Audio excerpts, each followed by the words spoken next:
Higher Education Minister Blade Nzimande also this morning planning to visit the families of two UJ students, one who was shot fatally in Braamfontein in Johannesburg last week.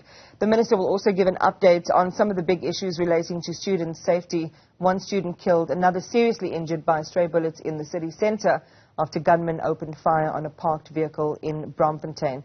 The student is one of three who died in the shooting. No arrests have so far been made, and authorities have since confirmed that the incident was related to taxi violence. And Newzroom Afrika's Ziniko Mhlaba is covering the story for us and joins us now. Ziniko, good morning. It really has been a horrible few days for the families of those students caught in the crossfire. What are you hearing this morning and what the minister is planning to say?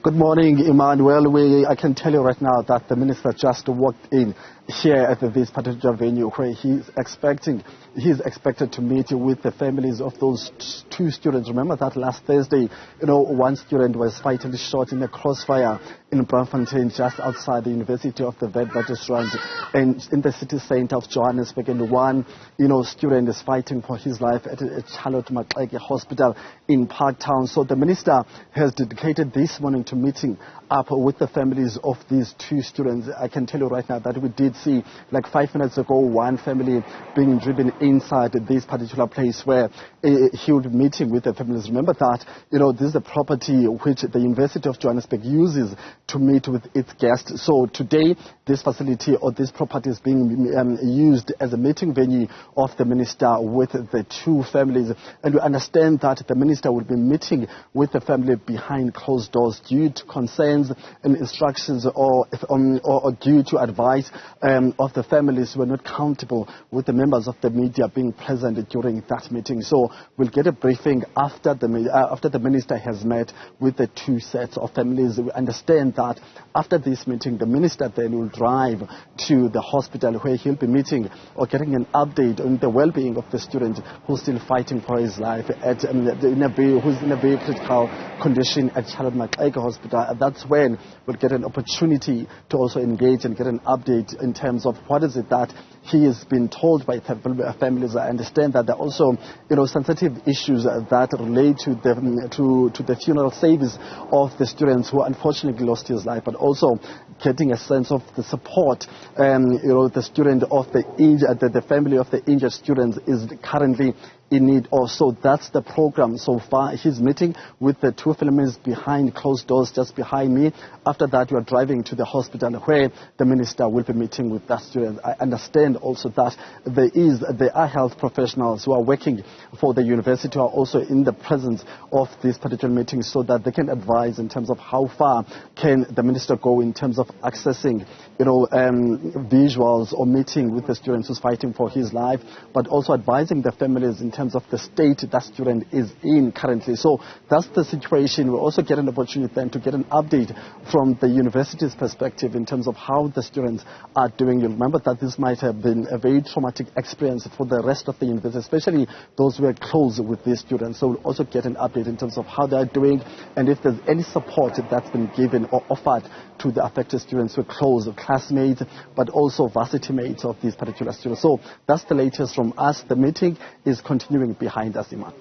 Ziniko, just a final one, and you've outlaid so eloquently exactly the order of events and what's going to happen. What more do we know about these two students? In situations like these, we understand there's a whole family. The hopes of an entire family or community often vested in students who can actually cross over those hurdles, getting that pass, being accepted, being able to come up with the funds to go to university, and to have that all end in such a tragic way.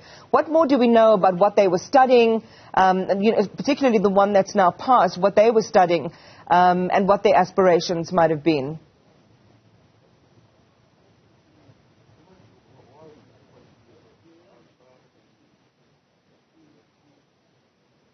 So besides the fact that we know that one student was doing a second year at the University of Johannesburg, but in terms of the details, in terms of the programs they were studying, we have not been given that information yet. But what we understand is that unfortunately, both these students were very, very, important in their families in terms of being their hopes of both families, in terms of making sure that they're able to come to tertiary institutions and be able to study and acquire these qualifications so that they can be able to liberate their families in terms of the social ills. We also understand that both families, are just an average family from a township where these students are coming from. So these are not students who are just here just for themselves to attain that particular, but they were on a mission, and there were hopes of these two families. So we'll get a sense of how did this incident then disrupt all those plans the parents had, and also the extended families.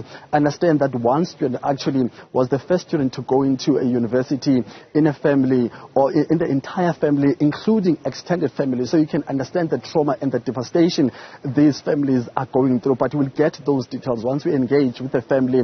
But from what we've heard from the university so far, that this is a very, very sad moment for these families in terms of liberating these two families from the social ills, especially those who are already that student was already on the second year and still very young person, was very ambitious, was very proud, of coming from that humble beginning, from that humble background, but also being here representing the student, because and also understand that in terms of discipline, these were good behaving students at the varsity. No teacher or lecturer had any issues with them. So that is why this tragedy also, affected the entire food chain of the university, from the management to the lecturers to fellow students and the lecturers. So it's a very sad moment, but we also get for a view from the student leadership of the University of Johannesburg, so that they can give us more clear specific details in terms of the roles these two learners were playing at the university. Ziniko and Mhlaba, thank you very much for that, and we'll keep you close to developments from the family, how they're reacting to all of this. And also one of the key issues that the minister is also expected to address is the issue of student commuter safety.